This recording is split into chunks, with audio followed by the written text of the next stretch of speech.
What is up, everybody? JT Dangerous here once again. I am back for my Week 3 NFL predictions. Now, of course, Week 2 just ended with the Detroit Lions defeating the New York Giants on Monday Night Football tonight. So our overall record finishing up Week 2 is 14-2. So we're coming off another winning week. This is 2 weeks in a row, starting off the second year of NFL predictions on this channel.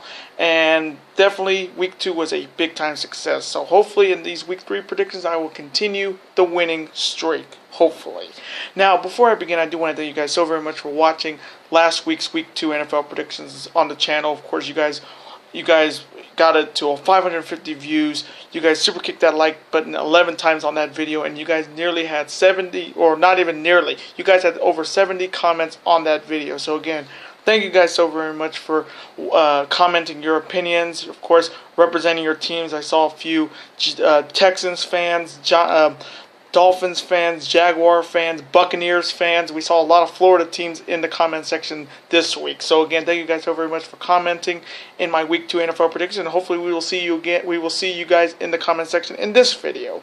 Now, if you have not checked out my other 4 videos that I put up this Monday, definitely go check them out. Of course, my Week 4 college football predictions, my Destruction in Kobe 2017 predictions for New Japan, my WWE No Mercy 2017 predictions as well, and my Ring of Honor Death Before Dishonor 2017 predictions for Ring of Honor. So definitely go check out the 4 other videos and this one, and definitely give it your support and your attention.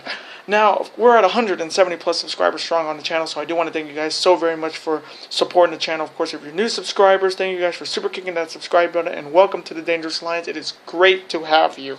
And to my long-time subscribers, thank you guys for killing it, and as always, supporting the channel as always. Now, if this is your first time watching my channel as a first-time viewer, and this is your first video, boy, you picked a good one if you're an NFL fan.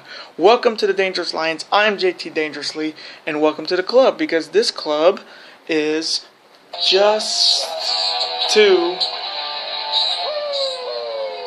Whoop, whoop. Again, thank you guys so very much. Now, other than that, let's get right into these Week 3 predictions. Now, let's start off on Thursday Night Football, which is the Los Angeles Rams heading to Santa Clara to face the San Francisco 49ers. Now, of course, both these teams are coming off losses in Week 2 on Sunday, and they're looking to get their first win of the season. Now, starting off with the Rams, losing a tough game against the Washington Redskins definitely did not help definitely did not look good for the Rams. Defense did give up a lot of points, 27 points. Jared Goff did have a pretty okay game. Todd Gurley had a solid game on the ground with 2 touchdowns. Cooper Kupp had a pretty good game receiving. So the Rams are getting better. Hey, it's a work in progress for sure with a new coach. It's a different team, and they're getting better each week. And then on the other side, the San Francisco 49ers, who of course lost to my second favorite team, the Seattle Seahawks, in a very ugly defensive game. But the 49ers did not look good in that game. The only offense they had was from Carlos Hyde, the only player I like on the 49ers, because I watched him at Ohio State. He had over 100 yards on the Seattle defense. That was the only offense they had in that game against Seattle. So they did not look good. And it looked like they're looking to get a number 1 draft pick in 2018. So coming from me in this matchup, in this first matchup on Thursday Night Football, I'm going to take the Los Angeles Rams to defeat the San Francisco 49ers. And now the Sunday matchups. Of course, these ones start at 10 a.m. here on the West Coast and 1 p.m. there on the East Coast. Starting off with the Baltimore Ravens heading to Jacksonville to face the Jacksonville Jaguars. Now, of course, the Baltimore Ravens are coming off a big win against Cleveland. Their defense showed up as always. When it comes to Baltimore, it's all about their defense and special teams. Joe Flacco had a great game. Their running game had a great game. Jeremy Maclin did get hurt in that game. I don't know if he's going to be playing this game or not. But Baltimore does look like they're back on. They're looking to be a strong contention in the AFC North. Then on the other side, you have the Jacksonville Jaguars, of course, being in the AFC South. They're coming off a kind of an embarrassing loss to the Tennessee Titans after having a fantastic game in Week 1 against Houston. Now, again, I'm not on the hype train as much as everybody with Jacksonville. The only player I like, as always, is Leonard Fournette from LSU, which did have another touchdown in that game against Tennessee on Sunday. So, again, there is a Jacksonville Jaguars subscriber and commenter in my in my week 2 predictions that I was talking about. They did make a lot of mistakes in that game. They just made just stupid mistakes. Blake Bortles did not have a great game. He had 2 picks. That's what Jacksonville does not need to happen. Blake Bortles cannot be throwing picks like he was doing last season. Jacksonville wants to be a threat in the AFC South. They've got to keep Bortles from throwing picks. And their defense is, again, top-notch for sure. This is the battle of 2 top defenses in the AFC right now, and it's only week 3. So coming from me in this matchup, man, this one's really tough. I'm going to take the Baltimore Ravens to win this matchup because I just think Baltimore's defense and special teams and their offense can get it done against Blake Bortles and the Jaguars. Again, I can see Jacksonville giving it could be a closer game than the experts think, but I'm going to take the Baltimore Ravens to defeat the Jacksonville Jaguars. And now the next matchup, an NFC East battle between the New York Giants heading to Philadelphia to face the Philadelphia Eagles. Now, of course, the New York Giants are coming off a loss on Monday Night Football tonight against the Detroit Lions. They did not look good, just like they didn't look good against the Dallas Cowboys last week. So, Giants are definitely looking for something this season. And then on the other side of the Philadelphia Eagles are coming off a tough loss to the Kansas City Chiefs. Of course, in that game, they made a lot of mistakes. They made just stupid mistakes they shouldn't be doing. Carson Wentz did have a pick in that game, which definitely did not help. So, Philadelphia is looking to get back on track in the NFC East division. So, coming from me in this NFC East division rivalry, this one's really tough because, again, if Odell Beckham does play in this game, it helps the Giants. If he doesn't, it hinders the Giants, and their offense will do nothing. So coming from me in this matchup, I am taking the Philadelphia Eagles to defeat the New York Giants. And now the next matchup. It is the Denver Broncos heading to Buffalo to face the Buffalo Bills. Now, of course, the Denver Broncos are coming off a huge win on Sunday against the Dallas Cowboys, blowing them out 45-17. Trevor Siemian had a game like no other. He had 4 touchdowns from Emmanuel Sanders, C.J. Anderson, Virgil Thomas, their tight end. So Denver and their defense got it done, and of course they made it the no-fly zone in Mile High. But Denver got a huge win for sure, and they're starting the season 2-0. And then on the other side, you have the Buffalo Bills, who are coming off a very ugly loss to the Carolina Panthers. They did not look good. Their offense didn't do really jack shit, and they do not need these kind of games to happen again if they want to be in contention in the AFC East. So coming from me in this matchup, this is a good defensive battle because Buffalo's defense is good, but Denver's defense is a lot better. So coming from me in this matchup, I am taking the Denver Broncos to defeat the Buffalo Bills. And now the next matchup, the Pittsburgh Steelers heading to Soldier Field to face the Chicago Bears. Now, of course, the Pittsburgh Steelers are coming off a big win against the Minnesota Vikings on Sunday. They looked good. The 4 Bs were in effect, but only 2 of the Bs got it done. Of course, Ben Roethlisberger had a great game against Minnesota's defense, and Martavius Bryant had a great game for the Steelers. Of course, Le'Veon Bell did not have a great game, and Antonio Brown didn't have nearly as good a game he had in week 1, excuse me. So Pittsburgh is definitely again, it is early. Usually I would see them blowing out teams like Minnesota, but again, it's only week 3, so it's a work in progress. They're still working with the talents they have. And in that game, the rookie linebacker that I've been talking about, J.J. Watt's brother, had a groin injury, so definitely look out for that if you have the Pittsburgh Steelers defense on fantasy. And then on the other side, you have the Chicago Bears, who of course looked like shit against Tampa Bay. They didn't even do nothing. And let me just say this about the Chicago Bears offense and the organization: it's time to put Mitchell Trubisky in this game, in this season. We need to see him. Mike Glennon is not a quarterback. He's not a starting quarterback. He had 3 picks in that game. He is done.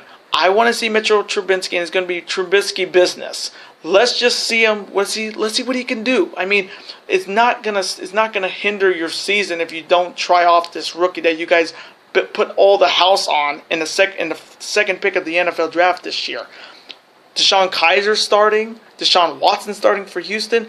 Let's see Mitchell Trubisky. I mean, I don't know what Chicago is waiting for. Just put him in this week. Let's see what he's got. So coming from me in this matchup, and this could be a massacre. This could be a blowout. I could see maybe 35-40 burger on this game. I'm taking the Pittsburgh Steelers to defeat the Chicago Bears. And now the next matchup is the Atlanta Falcons heading to Ford Field to face the Detroit Lions. Now, of course, the Atlanta Falcons are coming off a big win on Sunday Night Football over the Green Bay Packers. Matt Ryan, Devontae Freeman, Julio Jones, their defense got it done for them as always, and they're looking to get back to the Super Bowl and exercise that demon of that blowing a 25-point lead in the biggest game of the year last year. So Atlanta is back on track for sure. And then on the other side of the Detroit Lions are coming off a big win against the Giants tonight on Monday Night Football. They looked good. Matthew Stafford, as always, being clutch as always. And Golden Tate having a great game. So this one's going to be a really good matchup. This one's going to be maybe my hardest pick. So coming from me in this matchup, with just the amount of offense on Atlanta, and again, Detroit can come back in the fourth quarter. We've seen that. We saw that in week 1. Do not count out the Detroit Lions in this game. But coming from me, I'm going to take the Atlanta Falcons to defeat the Detroit Lions. And now the next matchup. It is the Cleveland Browns heading to Lucas Oil Stadium to face the Indianapolis Colts. Now, both teams are coming off losses in week 2. Cleveland losing to Baltimore and Indianapolis losing in overtime to Arizona. So they're looking to get, of course, their first wins. Now, starting off with Cleveland, again, what a way to start your season if you're Deshaun Kaiser. The first 2 games you have to play the Pittsburgh Steelers and the Baltimore Ravens in your division. Murderer's row, if you ask me. And Deshaun Kaiser is trying his best to do what he can with this offense. Again, there's some great talents here. And, of course, in that game against the Baltimore Ravens, they did lose a key player at wide receiver, and Corey Coleman, that the Cleveland Browns do fear that he broke his hand like he did last season, and that took him out for a couple weeks of last year's season. So Corey Coleman could be having a broken hand, which would be just a killer for the Cleveland Browns. And what else could happen to the Cleveland Browns other than they need a miracle? Like, they need some kind of winning streak, like what the Cleveland Indians did with their 22-game winning streak in Major League Baseball. And then on the other side of the Indianapolis Colts are coming off a tough loss at home against the Arizona Cardinals. But in that game, we also got to see Jacoby Brissett. Of course, any Patriots fan would know he was the backup to Jimmy Garoppolo when Jimmy Garoppolo got hurt last year in the 4-game suspension of Tom Brady. We got to see Jacoby Brissett start his first game, his full-time game. And he looked pretty good. I mean, for somebody, again, it's not Andrew Luck, and does not look like Andrew Luck is going to be playing this week again. Coming from me, and I'm going to just be really honest with you, Colts fans, keep Luck out for the season. I think it would be the best thing to do. Have him come back in 2018 stronger and faster than ever, and maybe you guys will win the AFC South next season. Right now, I don't think you guys are winning the AFC South. I don't see you guys making the playoffs either. But let's see what Jacoby Brissett can do for a full season, because he did move down the field with this team. So Jacoby Brissett is a good quarterback. Not too bad. He did pretty good as a backup for Jimmy Garoppolo with the Patriots. I say if I'm a Colts fan, let's see what this guy can do for a full season. Let Andrew Luck heal up and get ready for next season. So coming from me in this matchup, ooh, man, this one's tough because this can be really close. I'm going to go with the Indianapolis Colts to defeat the Cleveland Browns in an upset. And now the next matchup, the Tampa Bay Buccaneers heading to Minneapolis to face the Minnesota Vikings. Now, the Tampa Bay Buccaneers are coming off a huge win on Sunday against the Chicago Bears in a blowout in their first game of the season since their Week 1 game was postponed to Week 11. And they did not disappoint. Tampa Bay looked fantastic. Jameis Winston had a fantastic game. Mike Evans had a great game. Their defense got it done. Levante David had a great game. Gerald McCoy also had a great game on defense. But Tampa Bay, again, one of my good subscribers and commenters is a lifelong Buccaneers fan. So he's got to be happy. I'm happy. I'm picking them each week, and I really do believe they will be the team to look out for in the NFC South. Then on the other side, you have the Minnesota Vikings who are coming off a loss to the Pittsburgh Steelers, and are also in trouble when it comes to quarterback. Now, in that game against Pittsburgh, Sam Bradford was inactive in that game. He was hurt with a knee injury, and the Minnesota team is very worried about because he's had 2 ACL tears in one knee, and they're very hesitant. So they went with Case Keenum, of course, out of Houston, which I watched him at Houston. But that game drastically changed as soon as Sam Bradford did not play. The offense did nothing. Dalvin Cook did not have a great game. And again, when you don't have your starting quarterback and you go with a backup, the whole mindset of the team is like, you know what, it's not our starting quarterback, we're just going to play like shit. And they kind of did play like shit. So coming from me in this matchup, again, Sam Bradford does not play. Minnesota's in trouble, for sure. But coming from me in this matchup, I'm going to go once again with the Tampa Bay Buccaneers to win. I just think with that offense, Jameis Winston's going to have a hell of a year this year for the Buccaneers. Mike Evans is going to have some receiving records for sure. And the running game is going to get a lot better. So coming from me in this matchup, I'm taking the Tampa Bay Buccaneers to defeat the Minnesota Vikings. And now the next matchup is the Houston Texans heading to Gillette Stadium to face, of course, my favorite team, the New England Patriots. Now, of course, both teams are coming off big wins. Of course, Houston on Thursday against Cincinnati, and New England a statement game against the Saints. Now, of course, with Houston winning on Thursday Night Football on the road, getting that win for the state of Houston, through this whole Hurricane Harvey in Houston thing. Again, best wishes to those in Houston from me, of course. They definitely they needed a big time win. Of course, we got to see Deshaun Watson use his feet and also get a running touchdown to show his athleticism. And it just shows, like I said, Deshaun Watson should be starting every game this season, coming from me as a fan of him at Clemson. Of course, with his dynamic duo of DeAndre Hopkins, a former Clemson Tigers, is the Tigers duo for sure. And their defense getting better. They did lose Brian Cushings for 10 games for a PED suspension, so they still have their players like Merciless, Clowney, J.J. Watt, where he got that spear to end the game for Cincinnati. Again, Houston is getting better each day, which is good. And then on the other side, you have my New England Patriots, who are coming off a huge win against the New Orleans Saints on Sunday. Tom Brady and the Patriots offense and defense woke the fuck up, and I was so happy to see that. 3 touchdowns, over 500 yards from Tom Brady. Chris Hogan had a touchdown. Mike Gillespie had a touchdown. Gronkowski had a touchdown, but he also injured his groin in that game. So if you're Patriots fans, that's going to be something to look out for this upcoming week up until this game. So coming from me in this matchup, this is a great matchup. Clemson's Deshaun Watson against Michigan's Tom Brady.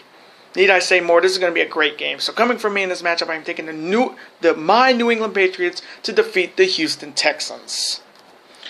And now the next matchup, an NFC East battle between the Miami Dolphins heading to East Rutherford to face the New York Jets. Now, the Miami Dolphins are coming off from a come-from-behind ugly win, but it's a win over the Los Angeles Chargers. And I got to say it, I'm going to have to eat crow here. Jay Cutler impressed me. Yes, you heard me right. Jay Cutler impressed me in this game. If he keeps doing this this whole season, if he stays this consistent, I think Miami can actually get to the playoffs this year as a wild card. Or, again, they look really good with Jay Cutler. And I'm surprised. Jay Ajayi from Boise State had 100 yards. Devontae Parker, Kenny Stills had great games. Their defense looked good.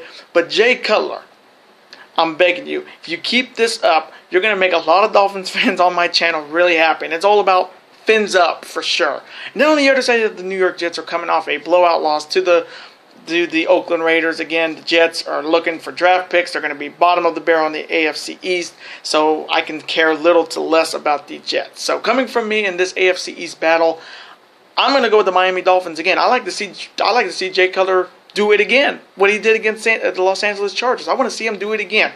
Because if we get this kind of color for the Dolphins, do not look out in the AFC East for sure. So coming from me, I am taking the Miami Dolphins to defeat the New York Jets. And now the next matchup, an NFC South battle between the New Orleans Saints heading to Charlotte to face the Carolina Panthers. Now the New Orleans Saints are coming off now being 0-2. Not going to be in contention in the AFC South, in the NFC South right now. They are nowhere near in contention. It's now a three-race team right now with Atlanta, Tampa, and Carolina. New Orleans did not look good. Adrian Peterson did not have a great game because they're not giving him the ball enough. Because you don't sign him to get 9 snaps and like less than 10 yards. Like, you don't sign him for that. And of course, Willie Snead will not be playing in this game because he is serving his 3-game suspension. This is the last. This will be he'll be back in week 4. But the Saints do not look good. They do not look good for sure. And then on the other side, the Carolina Panthers, who got a very gritty win against the Buffalo Bills. Not the best game, but it's a win nonetheless. But in that game, they lost a huge key to that offense, and they lost Greg Olsen. Now, he said that he broke his foot. That's huge. If this is legitimately a broken foot, he could be out for a couple weeks or the season. But that takes away Cam Newton's clutch tight end maybe for a couple weeks or for the season, and that's big. But again, Cam Newton does have Christian McCaffrey, one of my favorite running backs out of Stanford. You got Jonathan Stewart, you got Kelvin Benjamin, you got David Funchess, you got that great defense who kept the Bills game to like 3 points. Carolina's in good shape, but losing Olsen is huge. So coming from me in this matchup, I am taking the Carolina Panthers to defeat the New Orleans Saints. And now the next matchup, featuring, of course, my second favorite team, the Seattle Seahawks, heading to Nashville to face the Tennessee Titans. Now, the Seattle Seahawks are coming off a very ugly win, but again, a win is a win no matter how ugly it is. But they did not look good in this game. The only offensive touchdown they had was in the fourth quarter. The first 3 quarters of the Seahawks game against the Niners was just nothing. And the one thing I got to gripe about with the Seattle Seahawks is their offensive line. Their offensive line is shit. They cannot protect Russell Wilson. He's going to have the roughest season this year with this shit offensive line. The running game is still there. Hopefully they'll get better with the talents they have. Lacey did not play against the Niners. We did see C.J. Prosise and the other running back that actually finished up the game for the Seahawks. Doug Baldwin had a great game. Paul Richardson, the Honey Golden Grams. But Seattle's offensive line is going to be so much harder to pick with my second favorite team each week because the offensive line is shit. Then on the other side of the Tennessee Titans are coming off a big win against their rivals, the Jacksonville Jaguars. Marcus Mariota had a great game. He may have struggled a little bit, but their defense got it done. Derrick Henry had a big-time touchdown. Their tight ends and wide receivers got it done as well. So coming from me in this matchup, this one's going to be so tough because I'm going to take the Seattle Seahawks to defeat the Tennessee Titans. I just think Seattle's got to, hopefully they'll rebound and get better in this game other than that game against the 49ers on Sunday. So I'm taking the Seattle Seahawks to defeat the Tennessee Titans. And now the next matchup is the Cincinnati Bengals heading to Lambeau Field to face the Green Bay Packers. Now, both these teams are coming off losses in Week 1, and they're looking to win their first game of the season. Now, starting with the Cincinnati Bengals, what else can you say? I mean, the Cincinnati Bengals are just dying before our eyes with Marvin Lewis as the ringmaster, and it's just not, it cannot continue. Marvin Lewis needs to go. He has ruined that team. This team was going to the playoffs multiple times, and since he's been coaching, they've been going 5 steps backwards, 10 steps backwards, 20 steps backwards. They are not even in the conversation of a good team. They have so many great players like Hill, Joe Mixon from Oklahoma, A.J. Green, Tyler Eifert being wasted at Cincinnati. And you got the big red dud machine, Andy Dalton, throwing picks and doing nothing. Again, Marvin Lewis needs to go, and they're just wasting players in Cincinnati. And then on the other side, the Green Bay Packers are coming off a loss to the Atlanta Falcons in a very close game. Aaron Rodgers did have a pretty solid game. Cobb had a great game. Jordy Nelson did have a quadricep injury, so he was not in the game for a while. Their defense kept it close, but of course failed to beat the Atlanta Falcons. So coming from me in this matchup, come on, I think you already know this is going to be definitely a blowout, especially it's at Lambeau. So I'm taking the Green Bay Packers to defeat the Cincinnati Bengals. And now the next matchup, an NFC West rivalry battle between the Kansas City Chiefs heading to Los Angeles to face the Los Angeles Chargers. Now, the Kansas City Chiefs were coming off a big win at home against the Philadelphia Eagles. They looked good, not as good as they did against the Patriots in Week 1. But they did look good for sure. Of course, Alex Smith had a pretty solid game. Travis Kelce had a good game, and who I think, making a bold prediction, the Rookie of the Year this year, Kareem Hunt. Another 2-touchdown game. If you have him on fantasy, you lucky sumbitch. And you better keep him in the lineup every fucking week the Chiefs play, because he is giving you points every week.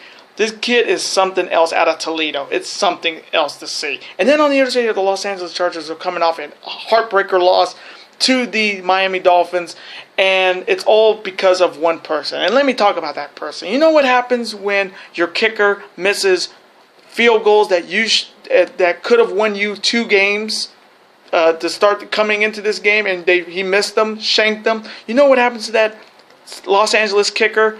I think he's the Korean kicker they have. You know what happens to that Korean kicker? You just made the list. He had to make the list. Monday night against Denver in Week 1, he missed the field goal to tie the game. He shanked it. And then in this game, to win the game, he shanked it again. This Korean kicker had to make the list. And coming from me, he deserves to be on the list after costing the Chargers 2 wins. Easily 2 wins. So again, to that Los Angeles Chargers kicker, you just made my list of dangerously. You need to freaking ship up or ship out. So coming from me in this AFC West rivalry battle, I am taking the Kansas City Chiefs to defeat the Los Angeles Chargers. And now the Sunday night matchup featuring, of course, the Oakland Raiders heading to D.C. to face the Washington Redskins. Now the Oakland Raiders are coming off a huge win against the New York Jets at home. Marshawn Lynch had a great game in his home debut. Derek Carr, Amari Cooper had killer games. Michael Crabtree had a great game. Their defense got it done. They didn't give up enough. They didn't give a lot of points, and they didn't screw up with the penalties. So the Raiders are getting better. And again, I have seen the light with the Oakland Raiders. Again, my good friend Mitchell Seagal told me about Derek Carr. I was very hesitant with Derek Carr in the beginning, but I started to like him. With the talent he had around him, it makes him even better. Then on the other side of the Washington Redskins are coming off a big win on the road. Kirk Cousins having a big-time game. Their running game got better with 2 touchdowns on the ground. So Washington's coming up to this game with some confidence. So coming from me in this Sunday night matchup, I got to go with the Oakland Raiders. I mean, the Oakland Raiders have been just the most improved team in the AFC and maybe the best team in the AFC. And I'm still sticking to the fact that the AFC West champions will be the Oakland Raiders this season.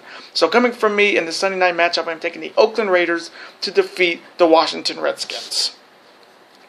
And now the Monday night matchup that goes against, of course, Monday Night Raw. It is the Dallas Cowboys heading to Arizona to face the Arizona Cardinals. Now, of course, the Dallas Cowboys are coming off an embarrassing loss to Denver. They're looking to get back on track after that blowout in Mile High. And Zeke the Freak did not have a great game. They shut him down, and Dak Prescott did not look good in that game. So they're looking to get back on track. Then you have the Arizona Cardinals, who, of course, got a big win on the road against the Indianapolis Colts in overtime. But they also, if you did not hear, they lost David Johnson for 2 to 3 months with a dislocated hand. So losing him at the running back position hurts Arizona huge, especially with fantasy owners who have David Johnson. They're going to have to keep him on the bench until he comes back, and we don't even know how 100% he's going to be coming back. So coming from me in this matchup on Monday Night Football, I'm taking the Dallas Cowboys, to defeat the Arizona Cardinals. And those are my Week 3 NFL predictions. I hope you guys did enjoy these predictions. Comment below, who do you have winning all of these matchups? Of course, comment your picks down below. Comment your teams, who you guys represent in the NFL. Let me know in the comments below. Let's have a conversation about it. Of course, I am always on to see your comment, like it, and of course, reply right back to you, because comments are absolutely always welcome on this channel. Now, of course, I do want to thank you guys so very much for watching. And of course, before you go, you can never forget to do this. That like button, comment, share with your friends. Of course, super kick that like button like only you guys can. And of course, you can never forget to do this as well. That subscribe button to become part of this bigger and dangerous alliance. And I will see you next week for 2 big videos. Later days and peace.